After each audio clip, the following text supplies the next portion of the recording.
So I'd like to welcome you to this talk with Kaspa, and I just wanted to say a few things about them that I appreciate as a way to start as well. I really appreciate Kaspa's steadiness. They have something that is very grounded and that holds over time. I don't really know how else to describe that, which also helps to steady other people. I really appreciate their ability to pull facts and wisdom from various places, from different books and different teachers, and kind of bring them all together. And I really appreciate their passion for the Dharma. So I'm going to hand over to them, and they would be displaying all of these qualities. If you're lucky. during this talk. So over to you. No worry to boo. Thank you very much. So welcome everybody. Welcome online. Welcome if you're listening later on YouTube. But this is part of a series of talks on the liturgy, the things that we say in practice. If you want to listen to the talk on the refuges or the precepts, they're up on YouTube now, and this is the one on the Bodhisattva Vows, and later in the year we'll be giving a talk on the 3 active virtues. In June I'm speaking about no blame, then Satch will speak about be kind and love everything. So 3 more after this. So the Bodhisattva Vows. Innumerable are sentient beings, I vow to save them all.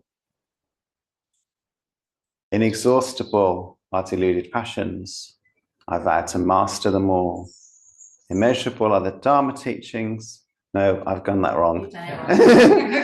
Inexhaustible are deluded passions, I vow to transform them all. Immeasurable are the Dharma teachings, I vow to master them all. Infinite is the Buddha's way, I vow to fulfill it completely. So I'm going to talk a little bit about what a bodhisattva is, where those vows come from, and how they can support us in our spiritual life. But I want to frame it by suggesting that with these vows, with all precepts really, you can take them in 2 ways. One is as a practice. I am going to try and do these things as a way of moving further along the spiritual path. And the other is as a description of Amida's heart, of Buddha nature, of self-energy in IFS terms, of the deepest place of compassion in our own heart that already longs for the liberation of all beings. And the value of a description, because we can all describe stuff, right? The value of a description is that it increases our faith, because these things are, this longing is a hidden longing in many beings and sometimes in us. When someone tells you that it's there, it can increase your faith. Bodhisattva. What is a bodhisattva? So the word bodhisattva, you've got body or bodhi, which means awake, awakened, awakening, and sattva, which means person. And a translation I saw recently that I liked was a person who is attached to awakening. Like those 2 words smooshed together. I'm attached to awakening, like those 2 words that become one. Because we have the word Buddha that means awakened one, and a bodhisattva is not the same as a Buddha, even though you might think, well, awake person, surely that's a Buddha. Some of you will know the most original meaning of the word bodhisattva referred exclusively to Buddha Shakyamuni's previous lives. So Buddha Shakyamuni, human being, 2,600 years ago in India. A Buddha is someone, one definition of a Buddha is someone that easily and naturally enlightens others. When you go into the field around that Buddha, or Pure Land is another name for the field around the Buddha, you're more likely to become enlightened. The Buddha doesn't even need to do very much. Just the energy of their presence brings other people naturally to enlightenment. And in the Pali Canon, it suggests the reason the Buddha had this presence, that he was able to easily offer that to others, was because he had toiled for many, many lifetimes previously, perfecting each of the virtues. In the Pali Canon, they have what's called the 10 perfections. Things like patience, loving kindness, compassion, energy. And the story goes that the Buddha spent many lifetimes working on each of those virtues. A whole bunch of lifetimes working on compassion, a whole bunch of lifetimes practicing renunciation, a whole bunch of lifetimes practicing, and so on and so forth, until eventually each one was perfect, and then he would become a Buddha.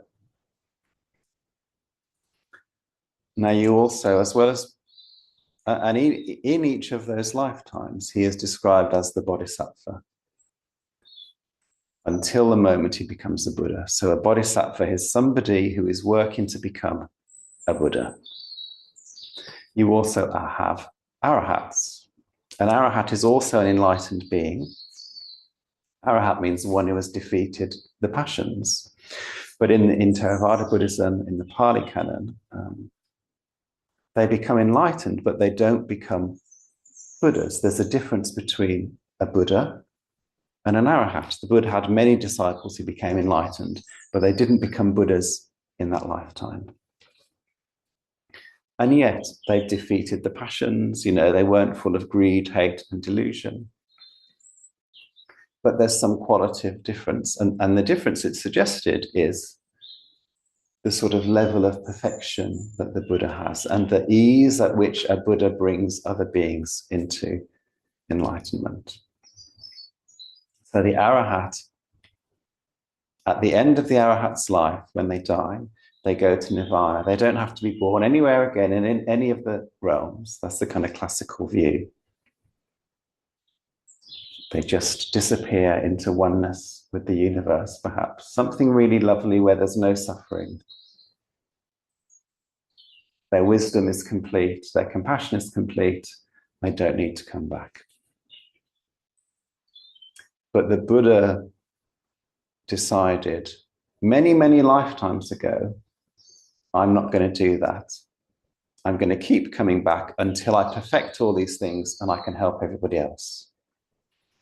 And then in the Mahayana, the later traditions of Buddhism, everybody gets to become a bodhisattva. Everybody gets to put off their own enlightenment and come back many, many times to help other living beings. And often, particularly if you look at some of the early Mahayana rhetoric, you get this feeling of like, well, one, we're better than the Theravadins. They used to call them, they didn't use, Theravadin is their own name for themselves. The Mahayana Buddhists called them Hinayana, which means small vehicle. You're the small vehicle. Mahayana, we're the big vehicle. We're better. We don't do that anymore. We call them by their own name. And we're better partly because we have this bodhisattva ideal that all of our monks and nuns are working for the sake of all living beings. They're all putting off their own enlightenment to help everybody.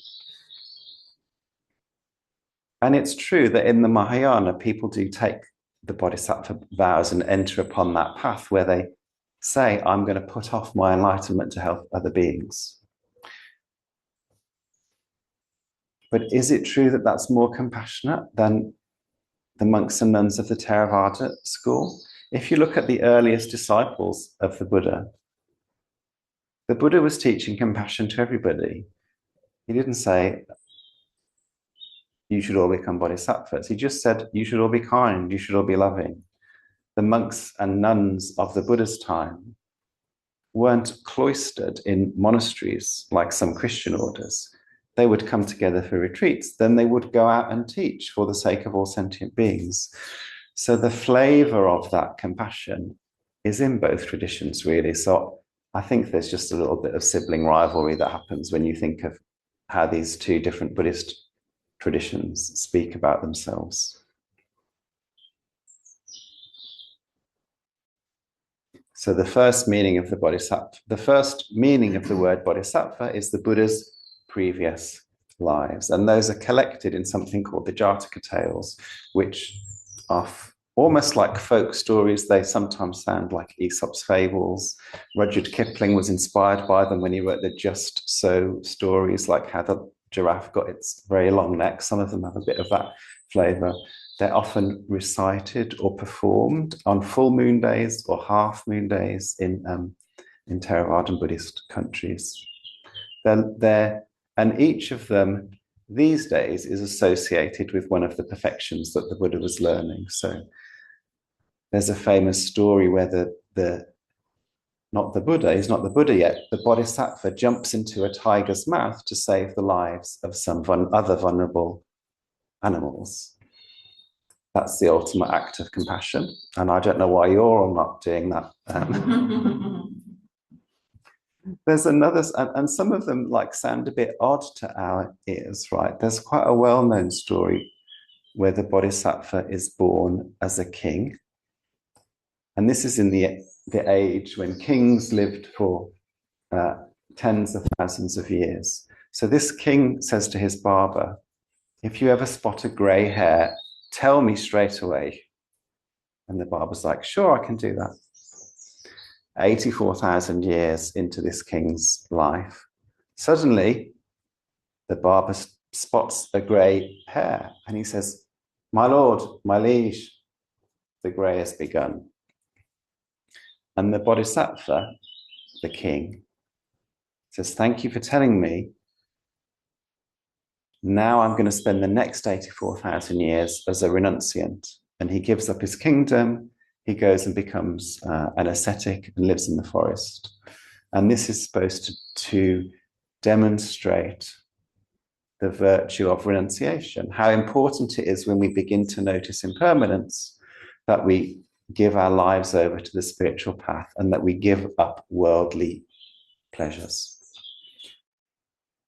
Is supposed to show the importance of that for everybody, and also that the Buddha is a very special figure because the Buddha has completed has perfected renunciation. So one of the effects that these stories have is they help create the specialness of the Buddha. My enlightenment, like in some traditions, we emphasize my enlightenment is the same as the Buddha's enlightenment. But here in the very early days, what you see is my enlightenment is not the same as the Buddha's enlightenment. The Buddha is something really, really special. I might be enlightened, but I haven't perfected all of these qualities. I don't bring other beings easily to enlightenment myself. So I can't call myself a Buddha.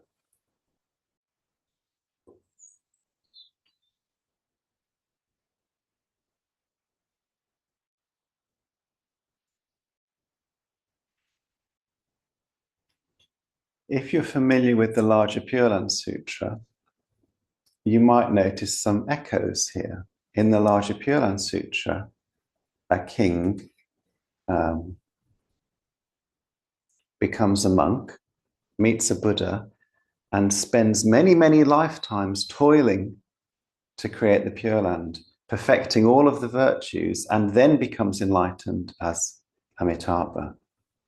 So just naming that there's some parallels here between the Buddha's story and all these lifetimes Buddha Shakyamuni had before he became enlightened, before he became a Buddha and created his Sangha in this world, and Amida's story, Dharmakara toiling for all those lifetimes before creating his Sangha of Bodhisattvas in the Pure Land.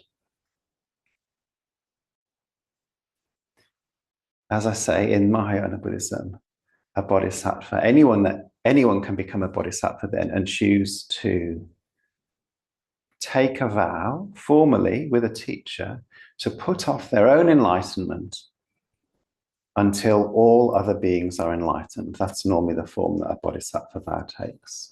And for most of Buddhist history, right, people believed that they were actually going to be reborn somewhere else. That was taken literally. In the West, we're kind of a bit more vague about that, but that's the context that we're speaking about.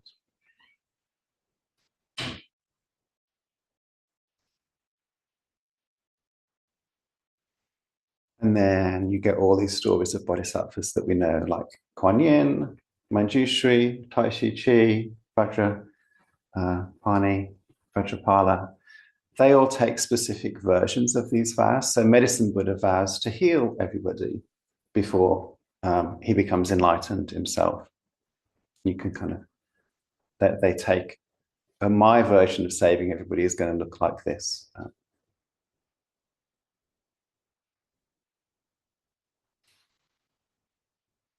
And when we become ordained in this tradition, we make a personal vow. We don't say it as a bodhisattva vow that I won't become enlightened unless I complete these things, but we do often speak about our personal engagement with the Dharma. This is going to be the way. If Medicine Buddha wants to heal everybody, if Kuan Yin wants to hear all the cries in the world, if Manjushri wants to cut through delusion, what is my particular gift to the world? And again, you can take that through the window of a description or as a vow. So really tuning in and noticing, what is it that I have to offer? What's the quality of being that I can offer to others that will help them in their spiritual practice? Because it's not the same for everybody. You know, Satya mentioned my steadiness. But for some people, it will be like that they lead from the front and they're really enthusiastic and sort of beings fall in line behind them and are really joyful. And for some people, it will be, I'm going to offer my quietness, and people can come to me and I'll really attend to them and receive them and tune in to how they're doing. Some people might often, and you see this in Japanese Buddhism, right? This sort of Manjushri sword style of Buddhism. It's like, no, it's not like that. It's like this, very disciplined. And that can be a real offering to the world as well. And each of you will have your own way of being, your own version of enlightenment that will help all other beings. And we might like to pretend it's something else. If our gift is quietness, we might have parts that really want to be the one that stands at the front and is dramatic. But actually, and there can be some benefit to trying that out, right, and growing a little bit. But my sense is, you know, really let's tune into what is true for us. Medicine Buddha was a healer. Kuan Yin was moved by the cries of the world. Manjushri's sword cut through his delusion.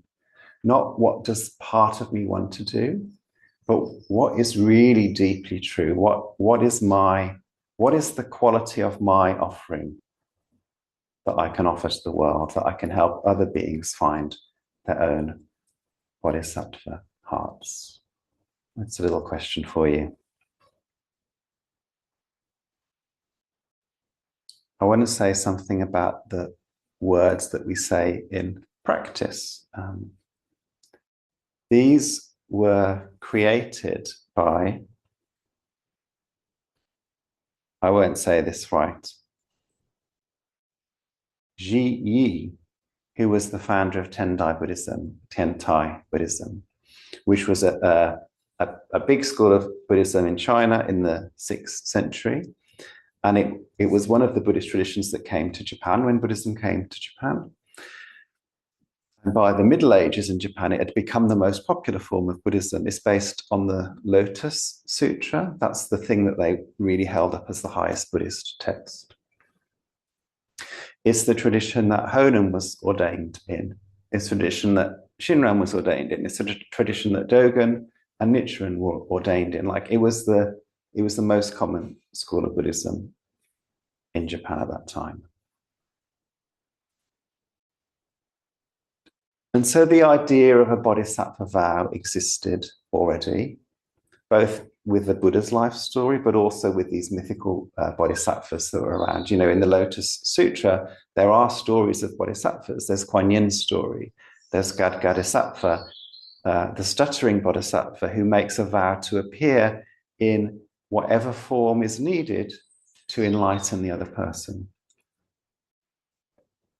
But Zhiyi said, I'm going to formalize this. I'm going to write something that we can all take together or say together, have as part of our practice. And he wrote two different versions down, and they're both based on the Four Noble Truths. That's the way that he came to it in his mind. Those who have not yet been ferried over to enlightenment, I will ferry over. And he said, this comes from being moved by seeing how much suffering there is in the world. If I see how much suffering there is, naturally I'll want other people to become enlightened. I want them to become free from suffering, just because I'm a human being. So that's based on the first noble truth. Those who have not yet understood, I will help them understand. That's the second noble, based on the second noble truth, Samadaya, which tells us that when we encounter suffering, we have a reaction that leads to craving or to aversion that causes more suffering for us. Understanding that cycle, helping others to understand that cycle. Those who have settled themselves, those who have not settled themselves, I will cause them to be settled. This is about the third noble truth, Nirodha. Oh, there is something you can do instead of craving. You can become mindful, or you can have faith in the Amida, we would say. Those who have not attained nirvana, I will cause them to attain nirvana. That's based on the Eightfold Path. I will help beings step onto the Eightfold Path. And the second version is the version that we say in practice. Innumerable are sentient beings, I vow to save them all. Or as is translated here, sentient beings, limitless in number, I vow to ferry over. And for me, I like knowing those little bits of history. Oh, it's this guy who created Tendai Buddhism. And he was thinking about the Four Noble Truths. But more broadly, we can see he was thinking about, what if I'm a person who knows about the Buddhist path and I see somebody else suffering, naturally, I want to help them out. And this is just a formulation. As I say, it's a description of our natural heart's longing for the liberation of all living beings. From a Pure Land point of view, we often talk about, like, the more deeply I see my own Bamboo nature, the more sympathy I have for other people's Bamboo nature. That can also be seen as a version of the Bodhisattva Vows, or a kind of a way into the Bodhisattva Vows. I know that I'm suffering. This is the way that I suffer. I guess that you suffer in a similar way. I found faith in Amida. That's really transformed my life. I'd like you to find faith in a Buddha that works for you. Maybe not Amida, maybe, you know, a Mogasiddhi, but I want you to find enlightenment in the way that I know I will find enlightenment when I'm reborn in the Pure Land. So the reason we say these in practice is because we don't always feel that, right? Sometimes like, well, no, I'm suffering, but I don't care about your suffering. I just want to feel better. Or I can see you're suffering, but you're also really pissing me off because you're suffering in a way that is disturbing me, and I just really need some quiet now, or whatever it happens to be. Or I'm suffering and you're suffering, but these two ways of suffering aren't compatible and we're making each other worse. My suffering involves me shouting a lot. You're shouting back at me. That's not living from the Bodhisattva vow, right?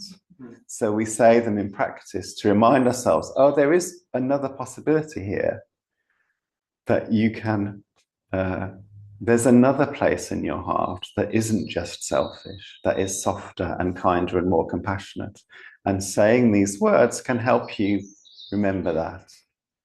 And maybe the next time I'm pissed off about somebody else's suffering, or I'm just wrapped up in my own suffering, I can remember, oh, this is how it is for others as well. And with that thought comes a softening. And then, oh, and actually, I know something about the Buddha said he taught suffering and an end to suffering. Like, oh, I've heard something about an end to suffering. Maybe there's a way I can help this person experience that as well. And that takes some skill, right? Which is why it took many, many lifetimes for the Buddha to become a Buddha, because it isn't just that you go, oh, have you tried meditating? You'll feel better. Why can't you put the things in the dishwasher away? Oh, I think probably you should just do some more meditation. There's some skill involved in helping others along the path. That's why we have the ministry training program.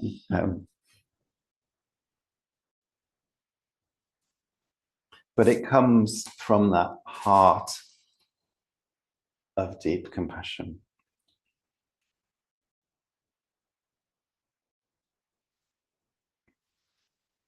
Just want to name some other places the Bodhisattva shows up. In the larger Pure Land Sutra, when Dharmakara makes his vow that any being that calls on my name can be reborn in my Pure Land, that's a Bodhisattva vow. It says, because all of the vows in the larger Pure Land are framed as Bodhisattva vows. I won't become enlightened unless these conditions are true. I won't become enlightened unless any being that calls on my name with faith in their heart can be reborn in my Pure Land. So Dharmakara is putting off his own enlightenment until he knows that he's in a place to help all other sentient beings. So not only, as Pure Land Buddhists, not only can we be moved to become bodhisattvas ourselves, but we also think of ourselves as the one on the receiving end of somebody else's bodhisattva vow. The Buddha's heart, moved by the compassion of the bodhisattva, moved by seeing our suffering, and not just our suffering, but our greed, our aversion, our delusion, the way that we hurt ourselves, the way that we hurt others, offers us something, offers us a path out of that suffering and into the Pure Land. So sometimes we're the bodhisattva, sometimes we're the person the bodhisattva is supporting.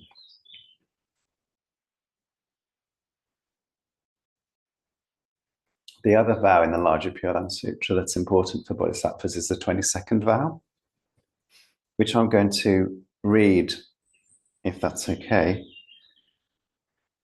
If when I attain Buddhahood, bodhisattvas in the Buddha lands of other directions who visit my land should not ultimately and unfailingly reach the stage of becoming a Buddha after one more life, may I not attain perfect enlightenment.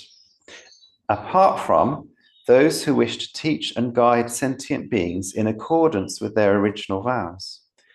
They will wear the armor of great vows, accumulate merit, deliver all beings from birth and death. They will visit other Buddha lands to perform the bodhisattva practices, make offerings to Buddha Tathagatas throughout the 10 directions, enlighten countless sentient beings as numerous as the sands of the Ganges, and establish them in highest perfect enlightenment. Such bodhisattvas transcend the practice of ordinary bodhisattvas, manifest the practices of all the bodhisattva sages, and cultivate the virtues of Samantabhadra. So what this speaks to is the idea that when you're born into the Pure Land, you might only have one more lifetime to go yourself before you reach nirvana. Then you don't have to come back, which for some beings is really attractive, right? They think, I don't want to be a human again, that sucked. But Amida, Dharmakara is saying, when I become Amida, I will, anyone that wants to, I will support them to be bodhisattvas. So they will leave my Pure Land. They will go to other Pure Lands and make offerings to Buddhas, but they will also enlighten other beings wherever they go. So this speaks again to this kind of movement of sometimes, like we start as a bamboo being. Maybe we take a Bodhisattva vow. We're lifted by Amida into the Pure Land, where we can become enlightened very quickly and never have to come back again. Or we can choose to remain bodhisattvas or become bodhisattvas and come back into the world, carrying some of that quality of the Pure Land to help other beings. Now, classically, as I said, for most of Buddhist history, Buddhists believed in rebirth after death, and that was a story that played out across many lifetimes. But we can also imagine that it plays out across a single lifetime, and sometimes even a single day, right? In the morning, I'm feeling really like a foolish being. I'm grumpy, I'm tired, or maybe I had bad dreams. I wake up, I'm going to have an argument with somebody. And then perhaps I say my morning Nembutsu. I light a stick of incense, I light the candle, sit in front of the shrine, get my mala out, and then Namo Buddha, Namo Buddha. My heart opens. The presence of the Buddha appears. Something softens in me. I feel like I'm in the Pure Land. Namo Buddha, Namo Buddha, Namo Buddha, Namo. Maybe I move back into the world. I might not even be thinking, oh, I want to help other beings who are suffering. In fact, it's probably better if I'm not actively thinking that, because that's when the ego starts to get involved. I come back into the world, and having had my taste of the Pure Land, rather than having an argument with somebody, some of that radiance spills off me into the space that I'm in. People around me maybe soften a little bit or smile or cheer up. And there's just a little bit of reduction in everybody's suffering. Now, I'm not saying from that experience that the next person I meet is going to become enlightened, or that I'm going to enlighten countless beings as countless as suns in the Ganges. But I am saying there's a taste of becoming a bodhisattva after a taste of being in the Pure Land. And that's another reason these Bodhisattva vows are helpful, because they remind us of that movement from the bamboo being to the Bodhisattva being reborn in the Pure Land, to the Bodhisattva being reborn into this world of suffering. That the ripples of our practice spread out into the world, whether we know it or not, affecting other living beings. And that's also true when we're just being our most bamboo, if you like. Those ripples also spread out into the world. So if we're really serious about reducing suffering in ourselves and others, which we will become the more we practice, then naturally we want to practice more, because we know the more trust I have in Amida, the more faith I have in the Pure Land, the more tastes I have of the Pure Land, the less suffering I have, the less suffering the people in my life have. The less suffering they have, the less suffering I have, the easier it is for me to see suffering in others and feel moved to support them. I go back into the Pure Land, I come back out, backwards, forwards, always dancing between these 2 or 3 positions: the foolish being, the Bodhisattva in the Pure Land, the Bodhisattva in this world.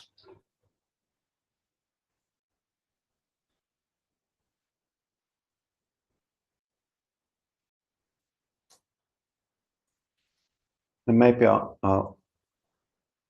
you can already get a taste of how I'm approaching, you already get a sense of how I'm approaching the Bodhisattva vows, but I want to speak a little bit about the sort of more about the difference of like practicing them versus allowing them to move you. Because there is a benefit in just practicing them. Years ago,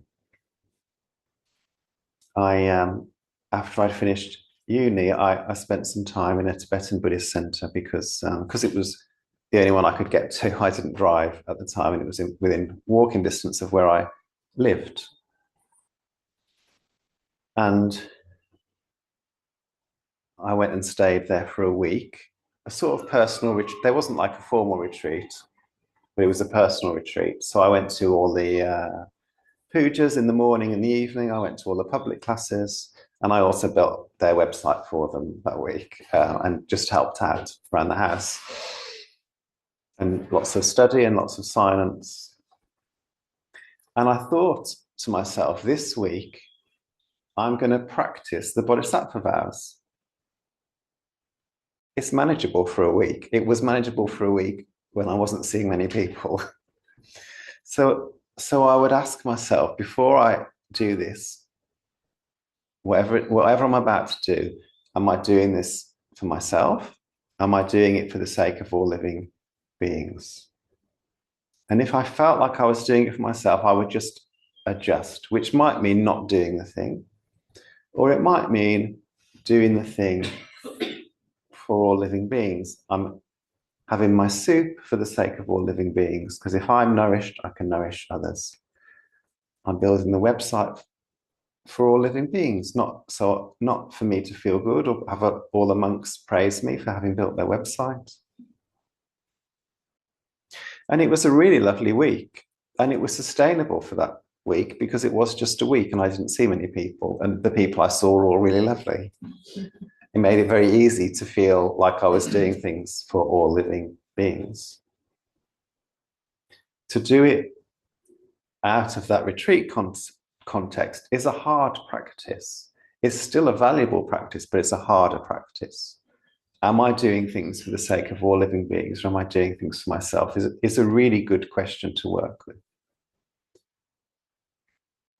And what you find, it's not exactly faking it to make it, but as you keep pulling yourself back into doing things for the sake of all living beings, probably what you will find, if you don't find this, then you're a Buddha and we should swap places. What you'll find is that you fail many times. Even when you're trying to do things for all living beings, you will do something that is selfish, that is greedy or aversive, or you will just fall into blankness or old habits.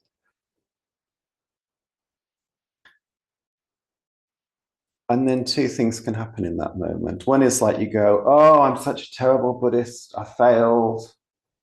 Look how awful I am. I should be doing these Bodhisattva vows, but I can't even, whatever it is, get through lunchtime without being rude to somebody.